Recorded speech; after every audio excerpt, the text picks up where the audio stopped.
João capítulo 13.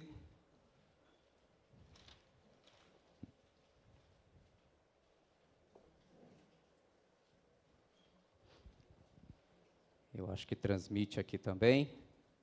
Minha versão é a Nova Almeida.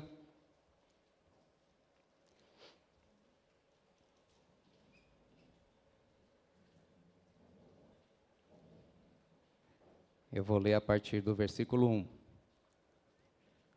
Antes da festa da Páscoa, sabendo Jesus que era chegada a sua hora de passar deste mundo para o Pai, tendo amado os seus que estavam no mundo, amou-os até o fim. Durante a ceia, tendo já o diabo posto no coração de Judas Iscariotes, filho de Simão, que traísse Jesus, sabendo este que o Pai tinha confiado tudo às suas mãos e que ele tinha vindo de Deus e voltava para Deus, levantou-se da ceia, tirou a vestimenta de cima e, pegando uma toalha, cingiu-se com ela. Em seguida, Jesus pôs água numa bacia e começou a lavar os pés dos discípulos e a enxugá-los com a toalha com que estava cingido. Quando se aproximou de Simão Pedro, este lhe perguntou: vai lavar os meus pés, Senhor? Jesus respondeu: o que eu faço você não compreende agora, mas vai entender depois. Então Pedro disse: o Senhor nunca lavará os meus pés. Ao que Jesus respondeu: se eu não lavar, você não terá parte comigo. Então Pedro lhe pediu: Senhor, não somente os pés, mas também as mãos e a cabeça. Jesus respondeu: quem já se banhou não precisa lavar nada a não ser os pés, pois quanto ao mais está todo limpo.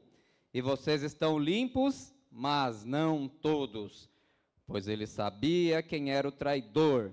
Foi por isso que disse: nem todos estão limpos.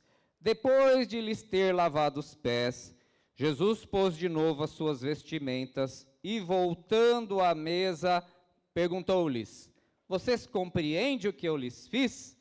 Vocês me chamam de mestre e de senhor e fazem bem, porque eu o sou. Ora, se eu, sendo senhor e mestre, lavei os pés de vocês, também vocês devem lavar os pés uns dos outros. Amém. Amém. Até aqui. Bom, esse texto, ele é o último encontro de Jesus com os seus discípulos, numa quinta-feira, antes dele ser entregue, julgado e morto. Então, parece-nos que é a ocasião para ele dizer coisas assim bastante importantes para os discípulos. Afinal de contas, a gente sabe depois que vai ter outros encontros após a ressurreição. Mas aqui era a última ocasião, era a instituição da Santa Ceia. Se você ler ali do capítulo 13 ao 17, é tudo o que rolou naquele encontro. Se você ler em paralelo com os outros evangelhos sinóticos, dá para ter uma dimensão do que aconteceu ali.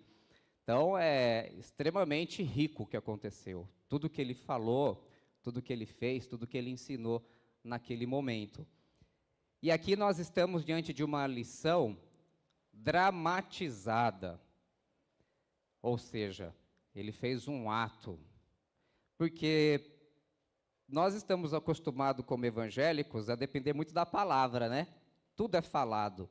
Nós temos poucos movimentos litúrgicos e simbólicos, por assim dizer. Então a gente é muito dependente da palavra. E às vezes a gente, né? Quantos sermões você já deve ter ouvido na vida? Sei lá. Chuta aí, 200, 300, 1.000, 1.500, né? Quem está na igreja desde criança, quantos sermões? E provavelmente a maioria você já esqueceu. A maioria, né? É como se eu perguntasse para você: o que você comeu semana retrasada, na terça-feira? Você não vai lembrar, mas te alimentou naquele dia, foi importante, certo? Então a palavra que você ouviu um tempo atrás te alimentou também. Mas a gente esquece palavras. Mas agora você imagina esse ato dramatizado ali, realizado. Você Você nunca mais, se você tivesse ali, você nunca mais ia esquecer que Jesus lavou seu pé.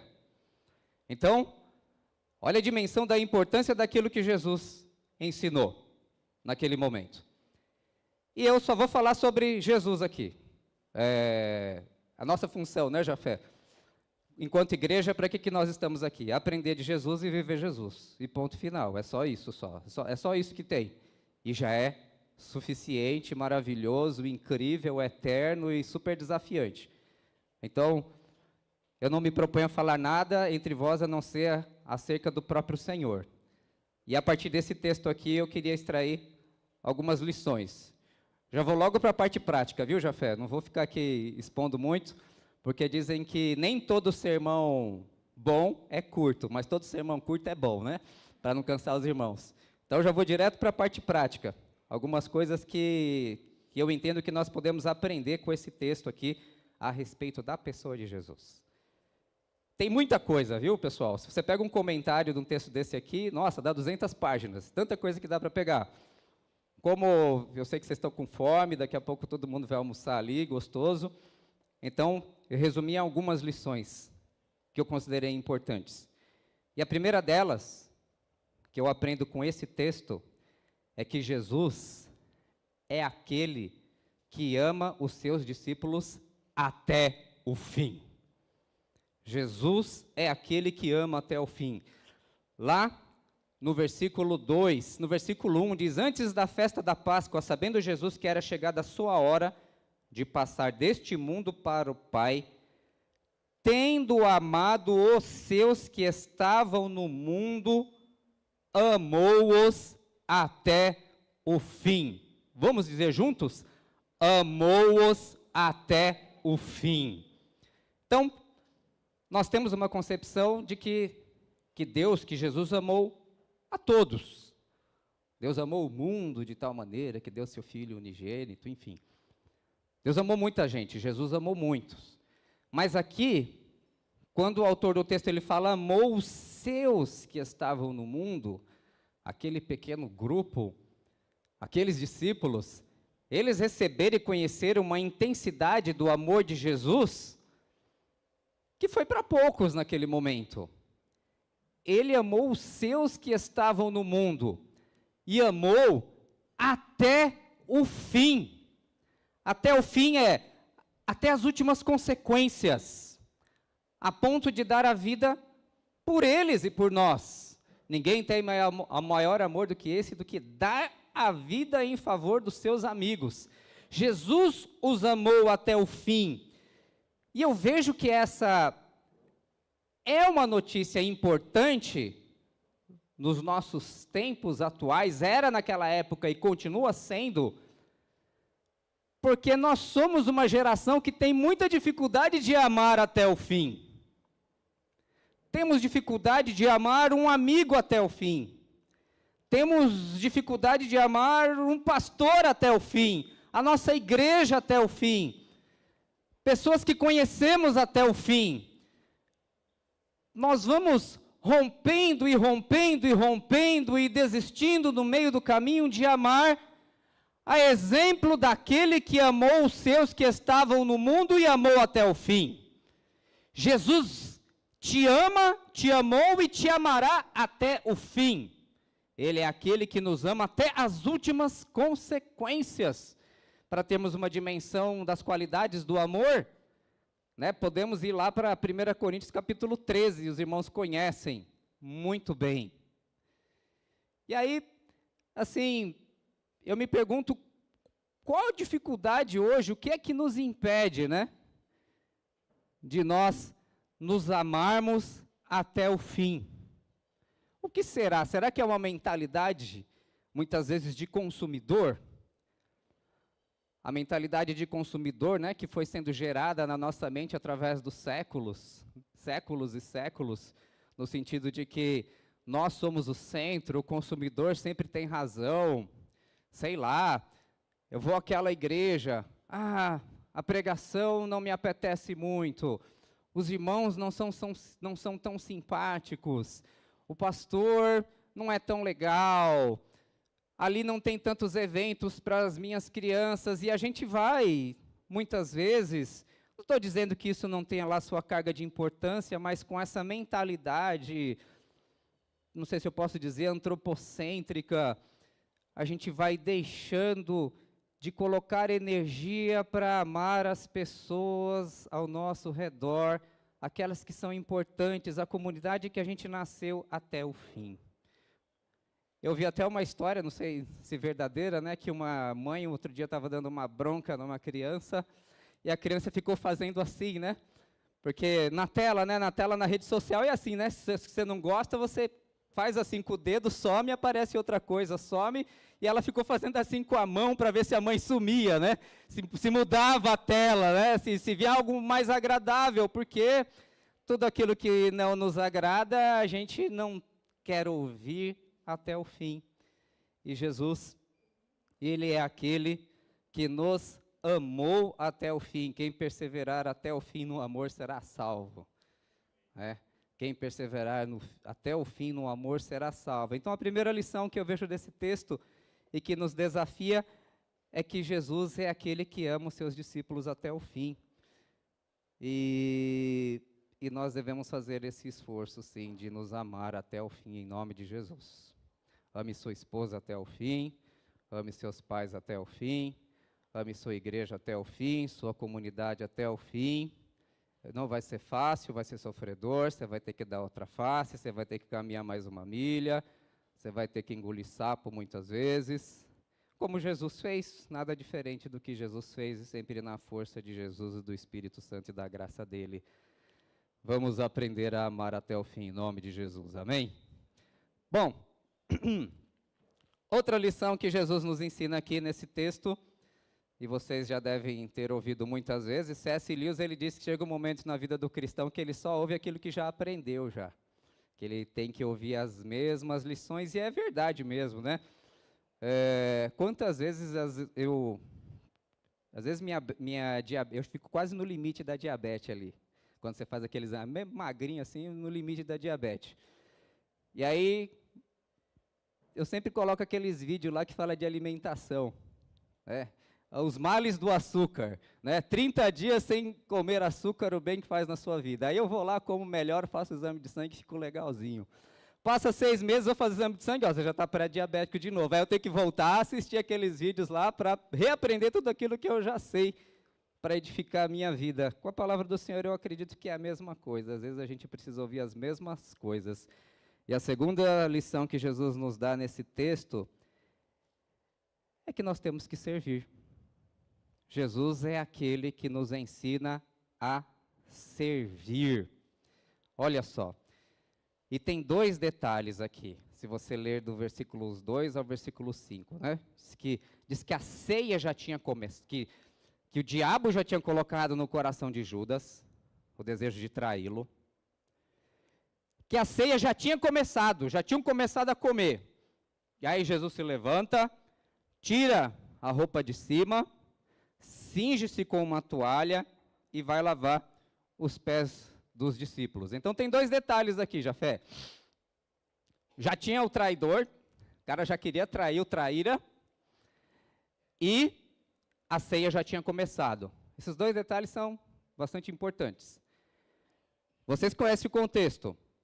Naquele tempo, as mesas não eram como essas aí que a gente senta, né? Você senta assim, a mesa está aqui, você não está vendo o seu pé nem o pé do outro. Aí você come, nosso sentido, modo ocidental de ser. Naquele tempo, a mesa talvez, pelo menos disseram, né? Enfim, deve ser verdade. Se é desse tamanho aqui, você ia comer assim, sentado, né? Acredito que fosse assim. Pelo menos é isso que parece que está escrito, né, Jafé? Que o pessoal conta. Então você imagina, quando você ia para uma festa, para uma casa legal, o que acontece? Você entrava na casa, já tinha um escravo na porta, tinha o servo. E aí você entrava, o cara ia lavar seu pé, certo? Para você poder sentar-se à mesa para comer.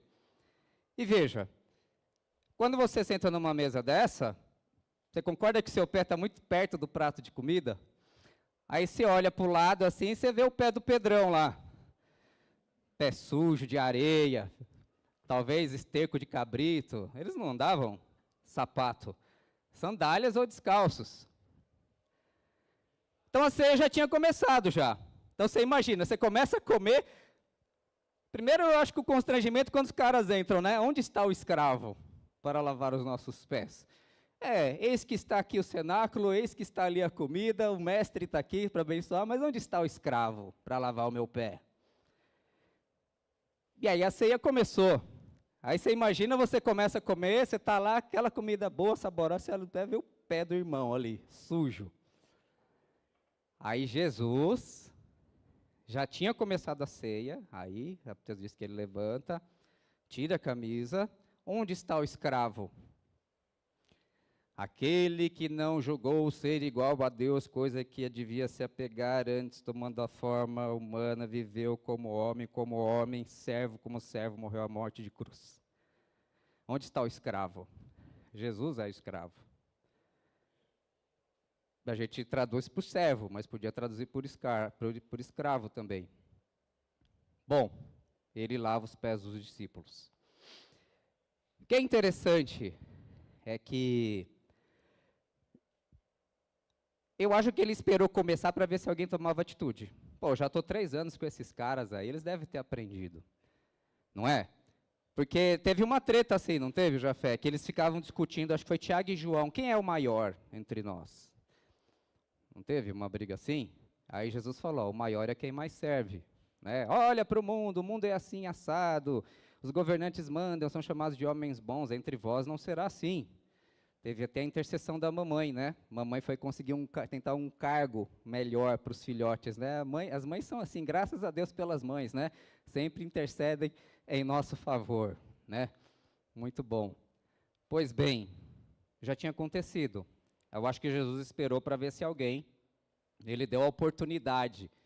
Ninguém quis usar a oportunidade, ele foi lá e supriu. Então, qual que é o lance aqui? É quando a pessoa ela vê a necessidade, ela sem reclamar, silenciosamente vai lá e supre a necessidade.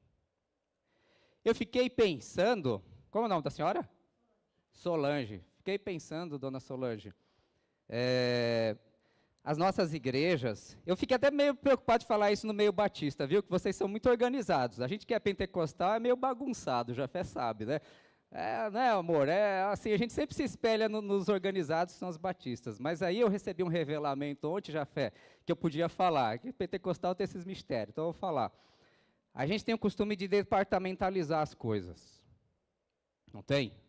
Então, Ministério da Recepção, Ministério, sei lá, da Música, Ministério dos irmãos que preparam a Santa Ceia, tem tudo. Não estou falando que isso é errado, é ruim. Não estou dizendo isso. Não é, eu acho que não tem como ser diferente disso. Mas veja, será que ao fazer isso muitas vezes, ou será que pelo fato de nós sabermos que isso existe, isso não retira muitas vezes a nossa espontaneidade e fazer aquilo que nós deveríamos fazer também? Eu tenho um ministério lá da recepção, usando como exemplo.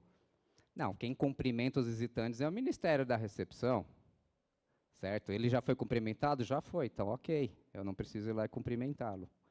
Um exemplo. Ou seja, Jesus é aquele que nos ensina, não estou pregando contra a departamentalização da igreja, mas chamando a atenção para o fato de que Jesus nos ensinou que ao nós vermos uma necessidade,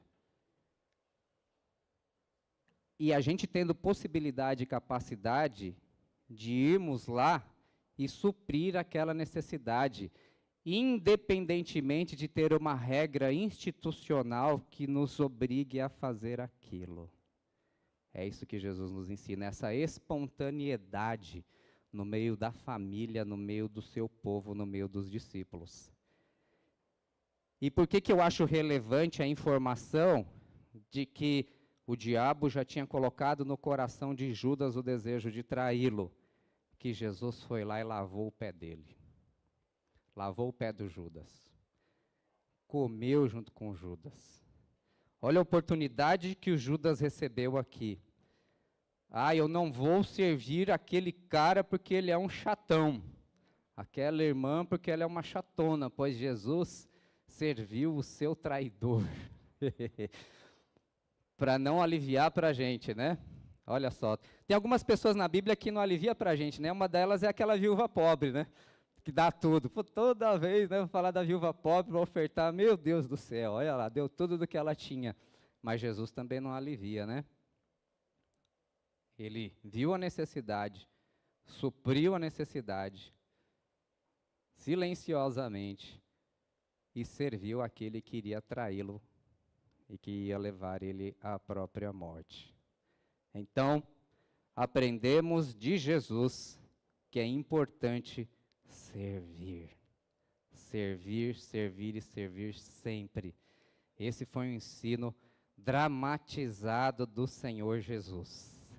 Bom, ele também ensina aqui nesse texto, eu aprendo desse texto, que é importante permitir-se ser servido também. É importante permitir que o outro te sirva. Se eu cometer algum erro de português aqui, não vá jogar fora o restante da pregação por causa do erro de português. É importante permitir que o outro te sirva, porque Jesus, ele falou, né? Ele lavou o pé de todo mundo ali. Depois, quando ele chegou perto do Pedro, o Pedro, vocês sabem, ele sempre é muito impulsivo. Ele foi lá, ele quis dar uma de bonzão, né, dona Sônia, na frente de todo mundo. Pera lá, o meu pé o senhor não vai lavar, não. O meu não. Tipo, se você pega um texto paralelo como de Mateus, quando Pedro fala, Jesus fala, quem dizem que é o filho do homem? Tu és o Cristo, filho do Deus vivo. Parabéns, Pedro, não foi carne nem sangue que te revelou, mas meu Pai que está no céu. Aí ele fica todo felizão, né? Aí Jesus começa a falar que ele precisa sofrer e morrer. Pedro vai lá e fala, de modo algum isso aconteça com o Senhor. Ele acha que está arrebentando na frente de todo mundo. Aí toma aquela bronca. É o mesmo impulso. Minha esposa que gosta dessas coisas mais psicológicas fala, é o comportamento sanguíneo? É sanguíneo? Impulso, fala para aparecer na frente de todo mundo. Ele é o líder mesmo. O líder é aquele que gosta de falar mesmo, não tem jeito, né? Precisa falar. É o mesmo impulso. O meu pé de modo algum. O senhor não vai lavar o meu pé de jeito nenhum. E Jesus fala, olha, o que eu estou fazendo agora, você não vai entender. Mas depois você vai entender. Né? Ele insiste para não lavar e Jesus fala, se você não deixar eu lavar, você não terá parte comigo. Aí o exagerado Pedro, então me dá um banho logo de uma vez. Não precisa também, Pedro, é só o pé. Você já está limpo já. É difícil ser equilibrado, né? A gente sempre pende, ou nada ou tudo, né? Ou lava o pé ou lava tudo. Não precisa, Pedro. Bom, eu acho que essa lição de aprender a permitir que o outro te sirva, primeiro tira o nosso senso de autossuficiência, que é errado. Um falso senso, aliás, um verdadeiro senso de algo que não deveria estar lá. Na nossa vida hoje, a gente é educado para a autossuficiência, não é? Para a independência, desde cedo. Por que nós oprimimos os nossos filhos, mandando eles às 7 horas da manhã para a escola, estudando até 1 hora, e depois estudando mais 4 horas, para que eles prestem um vestibular? Por que nós oprimimos assim nossos filhos? Fazendo mal para a saúde, deixando eles amalucados e psicologicamente traumatizados. Por que nós fazemos isso? Porque nós queremos que eles sejam independentes, que eles tenham uma boa profissão, não é? Se você perguntasse, sei lá, uns 100 anos atrás, ou 150, não sei, ou um pouco menos que isso, fulano de tal, cadê o seu plano de previdência? Ele pegava você e te levava para o quintal, tinha 10 crianças lá brincando, ó, meu plano de previdência aqui. Não é? Então, pelo que eu leio dos livros de história, você era meio que assim, você cuidava deles enquanto eles eram crianças, sabendo que quando você fosse a pessoa mais velha, eles iam cuidar de você. Então havia um senso orgânico de sociedade. A maioria trabalhava, aprendia o ofício do pai, não precisava pegar um ônibus, um metrô, ficar 2 horas, não precisava... Olha só que coisa, o trabalho era dentro de casa, aprendia o ofício do pai como Jesus. O sistema mudou, tirou o cara de dentro da casa dele. O sistema mudou, tirou o cara do bairro dele. O sistema mudou, tirou o cara da cidade dele para ele poder sobreviver. Então, é gerado um senso... Acho que todo mundo aqui é imigrante, em algum sentido, né? Todo mundo aqui é imigrante, ou dentro, ou veio de outro país. Então, nós temos dentro de um sistema que ensina a autossuficiência. É falso. Onde está o meu plano de previdência hoje? Eu não tenho um quintal para mostrar cheio de criança que vai cuidar de mim. Quem vai cuidar da gente? Se hoje nós temos um filho, 2 no máximo. E esses daí vão estar tão ocupados lutando pela própria sobrevivência que eles não vão ter tempo de cuidar da gente também. E aí, o que você tem que ter? Você tem que ter grana para você mesmo ir lá, talvez, e se matricular num lugar que cuidem de você. Então, ó a lógica do sistema operando aqui. É duro isso. Fala a verdade, isso é complicado, é duro isso, né? É triste para chuchu isso daí. É o sistema que nós achamos, sei lá, colocaram na nossa cabeça que era uma coisa boa, né? A Bíblia fala, né? Encher, feliz o homem que tem um monte de flecha na aljava, é como comparando com tem um monte de filho, né? Acabou. Essa mentalidade, ela acabou. Está diferente. Permitir que o outro nos sirva é, de algum modo, fazer com que esse sentido de autossuficiência se mostre equivocado. Lembra uma história do reverendo John Stott, que ele estava indo pregar num domingo de manhã como esse, e aí ele caiu da escada, machucou o pé, torceu. Na cama mesmo, no chão mesmo, ele liga para um amigo dele, entrega o sermão. Vai lá, prega o meu sermão na igreja, o pessoal está me esperando. E aí ele, celibatário, que sempre foi uma pessoa relativamente também independente, forte, bem de saúde, ele conta, eu acho que foi no livro Discípulo Radical, isso, né? Que ele teve que aprender a ser guiado por outra pessoa, a dependência de outra pessoa, que tinha que dar comida para ele, que tinha que levar ele para tomar banho, levar ele para ir no banheiro durante algumas semanas.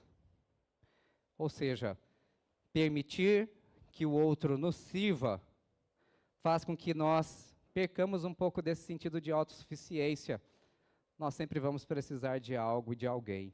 Vamos sempre precisar. E essa postura de independência, não precisa fazer isso por mim e tal, faz com que você alimente esse sentido de autossuficiência. Um outro motivo pelo qual nós temos que aprender a permitir sermos servidos é que isso estabelece comunhão com quem te serve. Jesus falou, se eu não lavar os seus pés, você não tem parte comigo. Eu me lembrei de João capítulo 4. João capítulo 4, a conversa com a mulher samaritana, vocês se lembram, Jesus ele se senta no poço, ele é homem, e ele pede para uma mulher, tem uma série de implicações nesse texto, mulher e samaritana, e ele fala, dá-me de beber. E ela fala, tu sendo homem e judeu me pede de beber? Ou seja, Jesus ele se coloca numa posição de fragilidade e dependência e ele estabelece uma comunhão com aquela mulher, permitindo que ela o sirva. Quando você permite que o outro te sirva, você permite essa comunhão e permite que ele realize um ato relevante para ele também, ao servir você. Uma vez eu preguei isso na igreja, o irmão falou, olha, eu aprendi a sua pregação, você podia me emprestar aí R$2.000? Tá vendo só, né? Eu era muito orgulhoso, não pedia dinheiro emprestado, agora eu vou pedir. Tá gravando, né?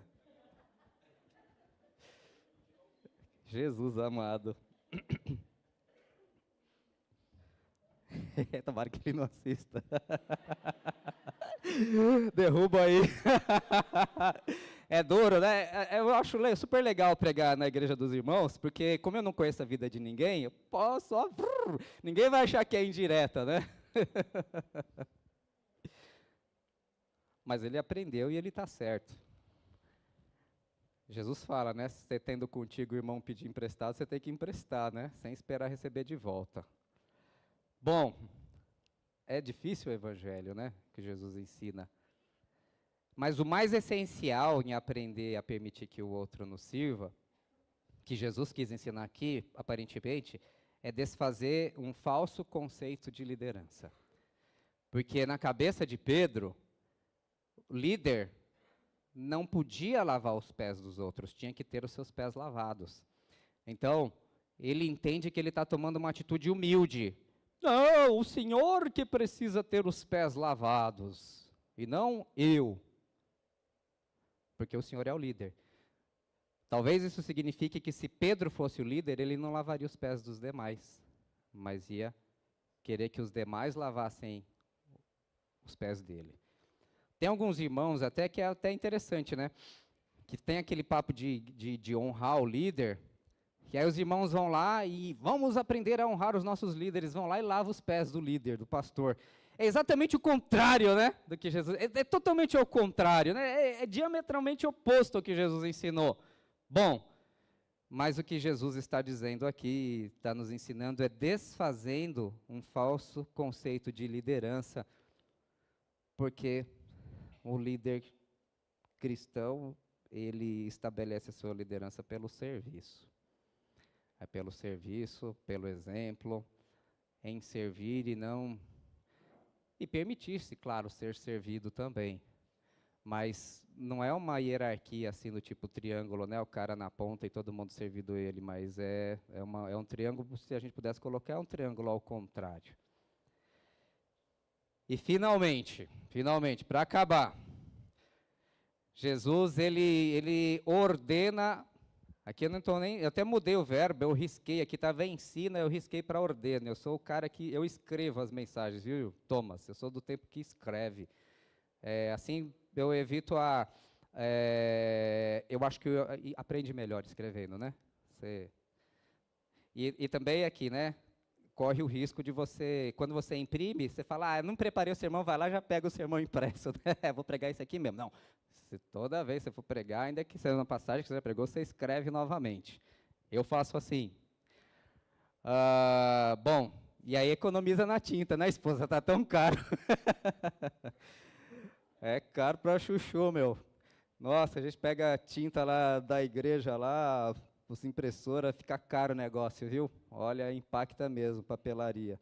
Bom, eu também não posso falar para os irmãos, né? Vão dar aula para as crianças, escreve tudo à mão, né? 50 folhinhas, não dá. Jesus ordena a mutualidade da comunidade, né? Ele diz no versículo 14, ora, se eu sou o Senhor e mestre, lavei os pés de vocês, também vocês devem lavar os pés uns dos outros, porque eu lhes dei o exemplo para que, como eu fiz, vocês façam também. Lavar os pés uns dos outros. Uma curiosidade é que esse ato quase vira um sacramento na igreja, ou uma ordenança, como preferem os teólogos batistas, né? Então, porque você tem o batismo, a Santa Ceia, quase que esse vira também. Talvez não tenha virado porque ele não está tão presente nos demais evangelhos e porque dá um trabalhinho também, né? Pessoa, todo culto você tem que lavar o pé de todo mundo, porque as igrejas elas tinham um costume, muitas ainda têm até hoje, de ter eucaristia todos os domingos. Todo domingo você tem que ir lá e lavar o pé também, dá um pouco de trabalho, né? Então o Papa lá, uma vez por ano, ele vai lá, lava o pé dos presos. Eu acho que os adventistas fazem isso com mais regularidade. Eu acho que eles têm um culto para isso, se eu não me engano. Bom, não virou sacramento isso aqui, não virou ordenança, no sentido literal, mas o princípio permanece. Jesus, ele estabelece um princípio de liderança, ele fala, eu sou Senhor, e vocês me chamam de Senhor e Mestre, eu sou mesmo. E aí, a minha opinião, embora muitas almas maravilhosas tenham entendido o contrário, eu entendo que a comunidade cristã precisa de líder, sim. Nesse sentido, não sou conceitualmente anarquista, no sentido de que, não, a comunidade cristã não tem líderes, todo mundo é exatamente igual. Sim, todo mundo é exatamente igual, mas existe uma função de liderança, sim. A minha opinião.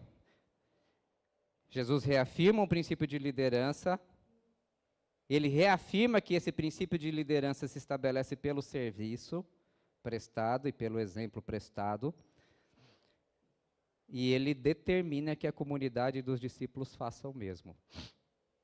Lavem os pés uns dos outros. Isso é a diferença de organização para organismo, que alguns falam. Organização é aquilo que eu falei. Vamos estabelecer o departamento de lava-pés. Então, estão com o pé sujo, chama o irmão lá do departamento de lava-pés. Isso é organização. O que é organismo é cada um lavar os pés uns dos outros. É um desafio muito grande. Mas os discípulos, eles aprenderam essas lições, tanto é que em suas cartas vocês conhecem muito melhor do que eu. Existem várias passagens de uns aos outros, né? Vou ler algumas. Efésios 5:21, sujeitai-vos uns aos outros o temor de Cristo. Romanos 12:10, amai-vos cordialmente uns aos outros com amor fraternal, preferindo em honra uns aos outros. 1 Tessalonicenses 5:11, exortai-vos uns aos outros e edificai-vos uns aos outros. Hebreus 10:24, consideremos-nos uns aos outros para as boas obras. 1 Tessalonicenses 4:18, consolai-vos uns aos outros. Gálatas 6:2, levai as cargas uns dos outros e assim cumprireis a lei de Cristo. Exortai-vos uns aos outros no tempo que se chama hoje, para que o coração de nenhum de vós se endureça pelo engano do pecado. Orai uns pelos outros, confessai os pecados uns pelos outros e assim sucessivamente. Esse é sempre o desafio constante de uma igreja cristã. É sempre um desafio constante. Por quê? Porque é mais cômodo fazer um evento legal aqui, é mais cômodo fazer um negócio bacana, inclusive chegar no culto e ouvir Vencedores por Cristo de cara, é uma maravilha, né? É um sonho de qualquer cristão, sei lá, da década de 80, 90, né? É maravilhoso. Bom, é maravilhoso e é cômodo você ter uma igreja que senta, que escuta, né? Limpinha, cheirosinha, que não dê muito trabalho, que levante e quando der a hora, vai embora. E à medida que as igrejas crescem, numericamente, esse modelo vai ficando ainda mais forte, porque você vai ter menos pessoas proporcionalmente fazendo e mais pessoas como espectadores assistindo. Então, esse é um desafio constante, difícil, de sermos, claro que temos que ser uma organização, mas lutarmos para sermos um organismo em que nós consigamos lavar os pés uns dos outros. Aí tem vários mecanismos que as pessoas fazem, que é células, grupos menores, mas para isso acontecer, precisa caminhar junto, precisa estar presente, né? Precisa estar disponível para que isso de algum modo aconteça na nossa vida. Que Deus nos ajude a realizar isso em nome de Jesus. Então, recapitulando. Jesus ensina aos seus discípulos que se deve amar até o fim. Jesus ensina-nos a servir, a ver uma necessidade e realizar. Né? Não é reclamar, não é... É uma tentação, né, pastor Jafé, na vida do pastor, quando ele vê que algo não está acontecendo, querer fazer uma reunião e dar bronca. É uma tentação. Ainda bem que eu tenho uma esposa sábia, como a Andréia, que segura, porque a gente sempre se arrepende depois que faz isso. É sempre doloroso. É melhor ficar quieto, vai lá e faz você. Faz você. Claro, reuniões vão ser necessárias, alguma conversa, mas... Espera passar um cadinho, né? Deixa passar a nervosura. Jesus ensina que é importante permitir que o outro nos sirva e Jesus ordena que as comunidades sejam orgânicas, que lavem os pés uns dos outros em nome de Jesus. Que Deus te abençoe, que Deus te guarde, te proteja, que o Senhor nos ajude a cumprir a palavra dEle, a sermos imitadores dEle, porque essa é a nossa função, né? Quem diz estar nele deve andar como ele andou. Que Deus nos ajude aí. Em nome de Jesus, amém? Deus abençoe, viu? Muito obrigado, Deus abençoe. Graças.